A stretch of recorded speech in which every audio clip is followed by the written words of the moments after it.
Ah, Final Fantasy VII.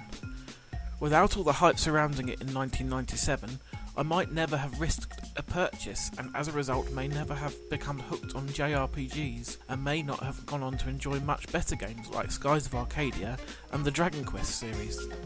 For that, I owe it a significant debt, however overrated I feel it is in hindsight.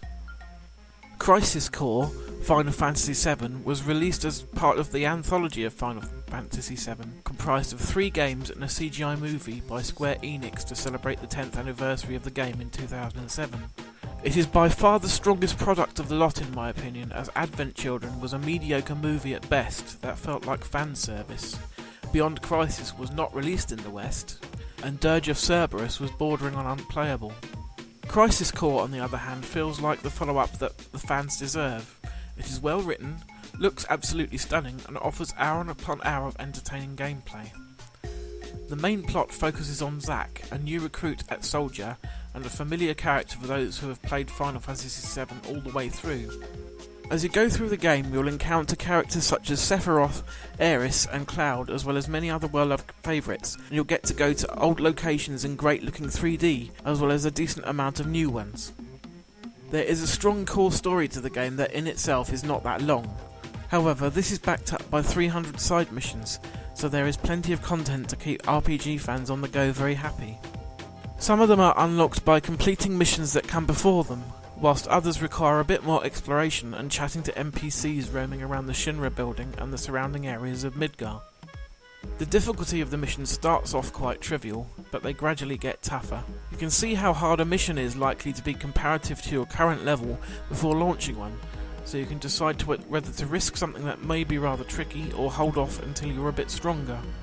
Levelling up in Crisis Core is a little bit strange, as you have to wait until a slot machine type reel that is always present in the top left corner of battles comes up with 3 7s. This may appear random, but it isn't really. There's a hidden XP meter running that will trigger a level up as you hit certain thresholds. The fruit machine reel also dictates other things, such as when limit breaks will be activated and when equipable materia becomes stronger.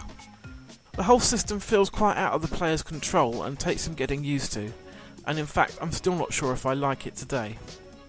A little way into the game you get the ability to fuse multiple materia together, which is another way to strengthen them if you combine the same types together, or to produce new types if you fuse different ones. There are quite a few different types of materia that are constantly being awarded to you as rewards for completing quests or dropped by monsters. You even get summon materia such as Ifrit or Bahamut, though you don't have to equip these to one of your slots, they just get permanently added to the reels once they are in your possession.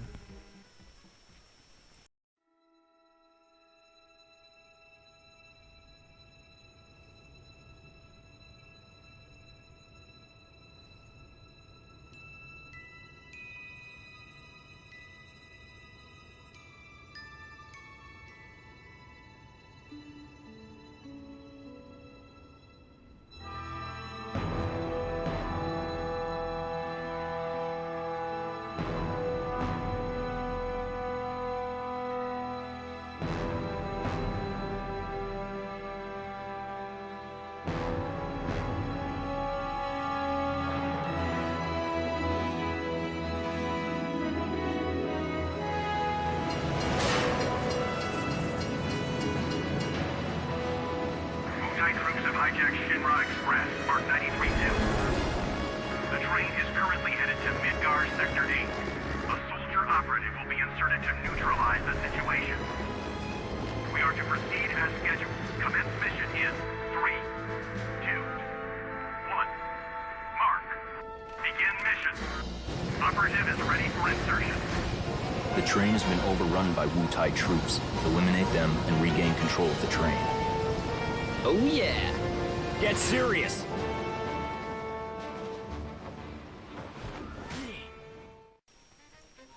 Fans of Final Fantasy VII are likely to get chills playing Crisis Core, as it returns them to the world that they loved so much, looking and sounding better than ever.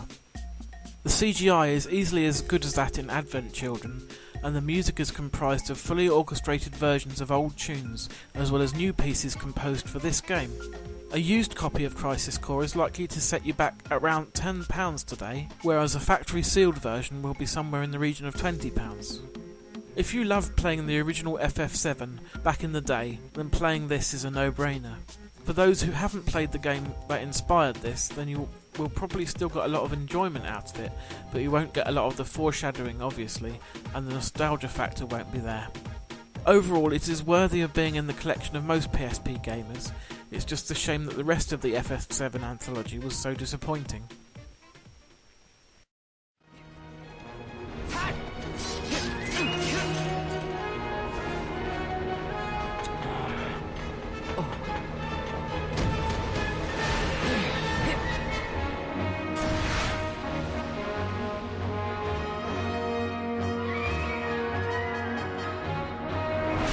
Soldier second class Zach, on the job!